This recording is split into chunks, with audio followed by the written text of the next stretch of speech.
people who exhibit high willpower, who appear on the surface to have a great deal of willpower, the primary thing that is different between them and people who appear to have low levels of willpower is that they are in environments where they are tempted less. So their environment is primed for them to be high willpower.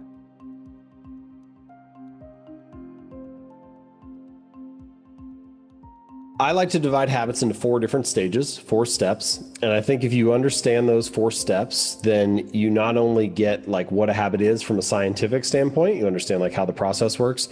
You also have 4 different places where you can intervene. So it's like a practical application. You have 4 different ways that you can adjust a habit and make it more likely to build a good one or break a bad one. So the 4 stages, just from a real high level, are cue, craving, response, and reward. Cue, craving, response, and reward. So the cue is, like you said, some kind of trigger that tells your brain to initiate the habit. It's like a prompt or something that gets you started. So like the ambulance driving down the road, when you hear the siren, that's an auditory cue that starts the habit of pulling to the side of the road. Or if you see a plate of cookies on the counter in the kitchen, that's a visual cue, starts the habit of eating a cookie. Now, the next stage is the craving, and the scientific way to describe this is it's a prediction that your brain makes about what that cue means. So you see the plate of cookies on the counter, without even really having to think about it, your brain sort of makes this automatic prediction. Oh, those cookies will be sweet, sugary, tasty, enjoyable. And it's that favorable meaning that you assign to the cue that motivates you to take the third step, which is you walk over, you pick the cookie up and take a bite. And then finally, there's the 4th stage, the reward. Oh, it is in fact sweet, sugary, tasty, enjoyable. And so that's rewarding. Now, not every behavior in life is rewarding, right? Sometimes things have a cost or a consequence. Sometimes they're just kind of neutral and don't really mean a whole lot. But if a behavior is not rewarding, it's unlikely to become a habit, because your brain needs some kind of positive emotional signal, some reason to repeat that experience in the future. You need some way to mark it and say, hey, that felt good, that was worth it. You should do this again when you're in a similar situation next time. So cue, craving, response, reward. And that's kind of how we go around the loop and explain like what that habit loop is. And pretty much all behaviors go through those stages in some way. And the more that you go around them, the tighter the feedback loop becomes. It's like it reinforces the behavior, and eventually you're tying your shoes or grabbing a cookie or unplugging the toaster after each use, and you're just doing all those things kind of automatically. You're not even really thinking about it. Once we have those 4 stages, I like to try to operationalize it. How do we make this actionable? How do we apply it to a habit? And to do that, I've come up with what I call the 4 laws of behavior change. And so there's 1 law for each stage. And if you follow these, they give you kind of like a high level framework for building a good habit or breaking a bad one. So from a real quick, again, from a high level, the 4 laws are: the first law is to make it obvious. You want the cues of your good habits to be obvious, available, visible, easy to see. Easier it is for it to get your attention, the more likely you are to act on it. Second law is to make it attractive. So again, this one connects to the craving, right? The more attractive or appealing or exciting or enticing a habit is, the more likely you are to perform it. The third law is to make it easy. The easier, more convenient, frictionless, simple a habit is, the more likely you are to do it. And then the 4th law is to make it satisfying. The more satisfying or enjoyable or rewarding or pleasurable a habit is, the more likely you are to repeat it. So those 4 laws: make it obvious, make it attractive, make it easy, make it satisfying. They give you a high level framework for building a habit. If you're ever not sure what to do, if you say, how can I make this more habitual, or how can I, do a better job of doing this consistently? You can just go through those 4 and ask yourself, how can I make it obvious? How can I make it more attractive? How can I make it easier? How can I make it more satisfying? And you'll start to find opportunities to do those things. And of course, the whole book is organized around sharing different strategies for doing that. But let me just give you a couple personal examples so you can see how this might be applied. When the pandemic started, I knew that I was going to want to start. I wasn't going to have to be driving or traveling as much. So I wanted to spend some of that time I was spending traveling previously, that I wanted to use it productively and read more.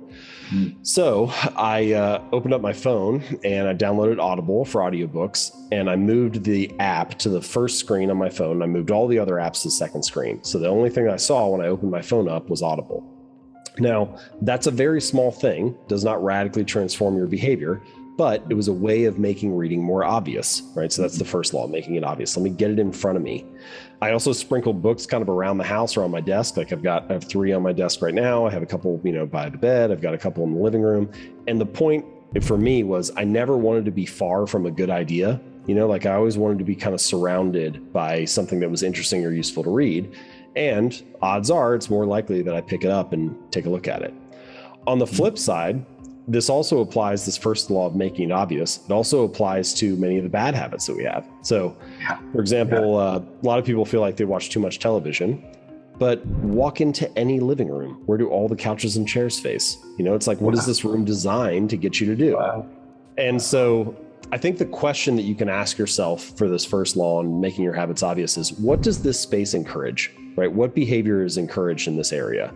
And you want to design your life, design the spaces that you live and work in to encourage the good habits and discourage the bad ones, to make the path of least resistance, or the obvious choice, the good habit. So the healthy food is on the counter, not the junk food. Books are around you, not the TV remote, and so on and so forth. And no individual choice like that is going to radically transform things, but you can see how making a dozen or 24 or 50 little tweaks like that, now all of a sudden you're living in a space that always is kind of like nudging you toward the more productive behavior. So one of the concepts I talk about in the book is this, one of the strategies is this idea of what I call the 2-minute rule, where I encourage people to build a habit that takes 2 minutes or less to do. So you take whatever you're trying to do, read 30 books a year, becomes read 1 page. Or do yoga 4 days a week, becomes take out my yoga mat. And sometimes when I mention that idea, people resist it a little bit because they're like, okay, buddy, I know the real goal isn't just to take my yoga mat out. I know I'm actually trying to do the workout. So if this is some kind of mental trick, then like, why would I fall for it, basically? Well, I tell the story of this guy, Mitch. I talk about him in Atomic Habits. He went to the gym. He's lost over 100 pounds, kept it off for more than a decade. And when he first started going to the gym, he wouldn't stay for longer than 5 minutes. He had this little rule. He had to leave after 5 minutes. So he'd get in the car, drive to the gym, get out, do half an exercise, get back in the car, drive home. And it sounds ridiculous, right? It sounds silly. You're like, obviously he's not going to get the guy the results that he wants. But if you take a step back, you realize that he was mastering the art of showing up, right? He was becoming the type of person that went to the gym 4 days a week, even if it was only for 5 minutes. And this gets us to that deeper truth about habits that you just mentioned, this idea that a habit must be established before it can be improved. It has to become the standard in your life before you can optimize it and scale it up into something more. And, I don't know why we do this. Like, we get very all or nothing about our habits. We're so focused on finding the perfect business idea or the best workout program or the ideal diet plan that we spend all our time theorizing and researching and looking for a better way. And instead, if we could just master the art of showing up, even if in the beginning it was less than what you had hoped to do, you're establishing a foothold. You're building some small progress that you can advance off of. And it reminds me of Ed Lattimore has that great quote where he says, the heaviest weight at the gym is the front door. And man, there are a lot of things in life that are like that. Like the hardest part is getting started. The hardest part is establishing the routine, even if it's a lower level baseline than what you ultimately hope to achieve.